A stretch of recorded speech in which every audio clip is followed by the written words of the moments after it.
Normally, when I'm trying to explain to someone what is an extraordinary quality of life, it's different for everybody, right? Really, an extraordinary life is life on whose terms for you? And so everybody in this room has a different model of the world of what that would look like. What would be an even more magnificent life? What would be an even more extraordinary life? There's only two master skills to do this, and I want to remind you of those two skills because it's still the two skills for life. What's the first master skill to having an extraordinary life? Do you remember? It's the science of achievement. If you're going to have an extraordinary life, one of the master skills for actually creating that life is mastering this. Mastering the ability to take what you envision and make it real. And there's a science to it, isn't it? There's a science to achievement. There's a science to, for example, money. I just spent 4 years, as most of you know, interviewing 50 of the smartest people on the planet financially. I learned more than I ever imagined. I got a PhD in finance from the people that control the world economy. And they're all people that were not part of the lucky sperm club. I didn't interview anybody that got it from their family by birthright. I did it with people that all started with nothing.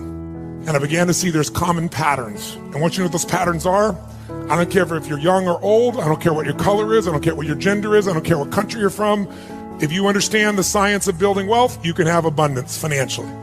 If you violate those rules, either because you're ignorant to them or because you just don't apply them, you're going to have financial stress. There's a science to the body. Everyone here is biochemically different, but there's certain fundamental rules, laws, that if you violate them, you're going to have a lack of energy. If you really violate them, you're going to have dis-ease in the body. That's what it means, dis-ease. It comes from violating those rules. If you align with the rules of achievement around the body, you'll have a...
an abundance of energy. You'll feel strong.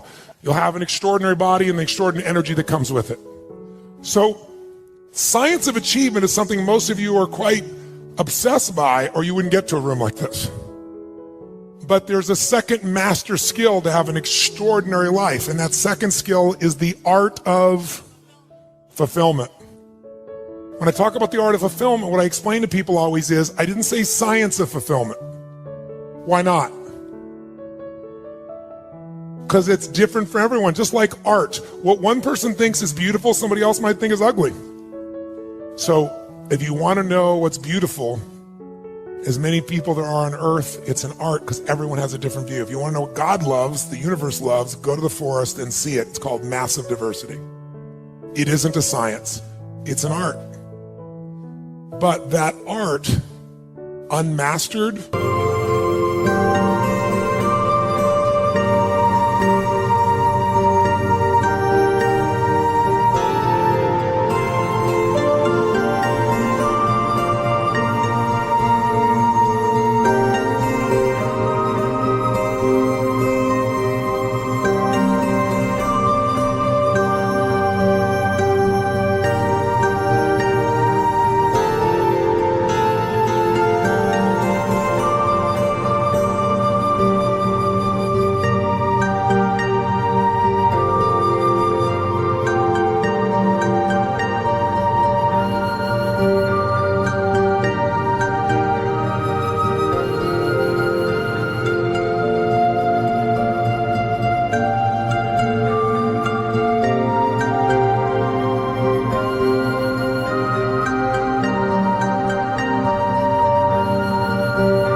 create an ugly life. An ugly life. And the phrase I use most often that I hope you've heard me say and you take it in once again, maybe deeper, is success without fulfillment is the ultimate failure. Success without fulfillment is the ultimate failure. But if we don't physically make a decision how we're going to live, then we'll show up like everybody else, because the human mind is not going to make you happy. This brain of yours won't do it. You have to direct it. And there's no worse fate than to achieve everything and not be fulfilled. How many have had the days where you achieved this huge goal and your brain always wanted it and you got it, and then your brain went, is this all there is? Who's been there? The worst experience. It's worse than failing, isn't it? Because most of you are achievers, so failure never stops you. You just look at it as a little bump on the road. I'll try something, what? But when you succeed and you fail, when you succeed and you're not fulfilled, that's scary.